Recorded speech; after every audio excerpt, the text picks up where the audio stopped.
नारायण अखिल गुरु भगवन् नमस्ते। सर्वत्र गोविंद नाम संकीर्तनं गोविंद गोविंद। श्रीमन्नारायणीयम 28வது दशकम श्री महालक्ष्मी तिरुवतारम मेய்ப்பொருள் அறிவோம்।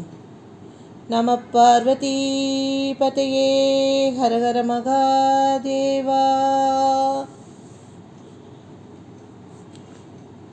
பகவான் ஒருவராகவே இரு கைகளாலும் பாம்பரசனான வாசுகியை இழுத்து பார்க்கடலை கடையத் தொடங்கினார். அங்கனம் விளங்குகின்ற குருவாயூரப்பா, தீக்கொழுந்து பறக்க ஆழகால விஷம் பார்க்கடலிலிருந்து முதலிலே கிளம்பியது. தேவர்கள் பாடிய துதியால் மகிழ்ச்சி கொண்ட சிவபெருமான் பகவானுடைய பிரீத்திக்காக அந்த நஞ்சினை தானே பருகினாராம். உலகங்களிலும் விளங்குபவரே, தேவர்களும் அசுரர்களும் பார்க்கடலை கடைந்த பொழுது காமதேனு முதலில் தோன்றியது. பகவான் அதை முனிவர்களுக்கு அளித்தாராம். பின்பு தோன்றிய உச்சை சிரவஸ் என்ற சிறந்த குதிரையையும் ஐராவதம் என்ற யானையையும் கற்பகத்தரு அப்ஸ்தர ஸ்திரீகள் ஆகியவற்றையும் தேவர்களுக்கே பரிசாக கொடுத்தாராம். அகில உலகத்திற்கும் தலைவனான குருவாயூரப்பா அதன்பின் தங்களை தவிர வேறு எதையுமே உயர்வாக கருதாத மனதை கொள்ளை கொள்ளக்கூடிய அழகு படைத்த ஸ்ரீ மகாலட்சுமி தோன்றினாள். குற்றமற்ற தூயவளான ஸ்ரீ மகாலட்சுமியை கண்டு அகில உலகமும் மனங்கவரப்பெற்று அந்த மகாலட்சுமியை அடைய விரும்பியது. நமஸ்தேஸ்து மகாமாயே ஸ்ரீபீடே சுரபூஜிதே சங்கு சக்கர கதாகஸ்தே மகாலட்சுமி நமஸ்துதே. பகவானிடமே மனத்தை செலுத்திய அந்த ஸ்ரீ மகாலட்சுமிக்கு தேவர்கோன் இந்திரன் மணிமயமான பீடத்தை அளித்தானாம். எல்லோராலும் கொண்டு வந்து கொடுக்கப்பட்ட திருமஞ்சனத்துக்குரிய பொருட்களை கொண்டு முனிவர்கள் வேத மந்திரங்களை ஓதி மகாலட்சுமிக்கு அபிஷேகம் செய்தார்களாம். பகவானுடைய அழகிய கடைக்கண் பார்வை அபிஷேக நீரோடு சேர்ந்து அன்னையின் மேல் விழுந்து அந்த திருமகளின் கொடிகள் போன்ற அவயவங்களை அழகுபடுத்தியதாம்.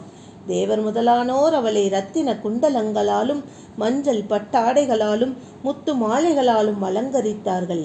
அந்த ஸ்ரீ மகாலட்சுமி வண்டுகள் மொய்க்கும் சுயம்வர மாலையை கையிலே எடுத்துக்கொண்டு சிறுகுடம் போன்ற நகில்களின் பாரத்தால் மெல்ல நடந்தாள். அப்பொழுது அவளது திருவடிகளில் உள்ள சிலம்புகள் எப்படி ஒலித்தன தெரியுமா? சல் சல் என அழகாக ஒலித்தன. நாணத்தினால் அழகுமிக அவள் பகவானை வந்தடைந்தாள். பரமசிவன், பிரம்மா முதலிய தேவர்கள் அனைவரும் எல்லா நற்குணங்களையும் பெற்றவர்கள்தான். ஆனாலும் கொஞ்சம் காமம், கோபம் முதலிய குற்றங்கள் முற்றிலும் நீங்க பெற்றவர்கள் அல்லவா என்பதை ஆலோசித்து எப்பொழுதும் எவ்வகையிலும் எல்லா நற்குணங்களுக்கும் இருப்பிடமானவரும் மனத்துக்கு இனியவருமான பகவான் குருவாயூரப்பனிடம், அந்த மகாவிஷ்ணுவிடம் ஸ்ரீ மகாலட்சுமி அந்த தெய்வீக மாலையை சமர்ப்பிக்கின்றாள். சர்வத்ர கோவிந்த நாம சங்கீர்த்தனம் கோவிந்தா கோவிந்தா. அகில உலகத்திற்கும் தாயாக விளங்குபவளும் பகவானை தவிர வேறு எதிலுமே பற்றற்றவளுமாகிய அந்த மகாலட்சுமியை, ஸ்ரீ மகாலட்சுமியை உடனே பகவானுடைய மார்பிலே தாங்கிக் கொண்டு அவளை பெருமைப்படுத்தினாராம்.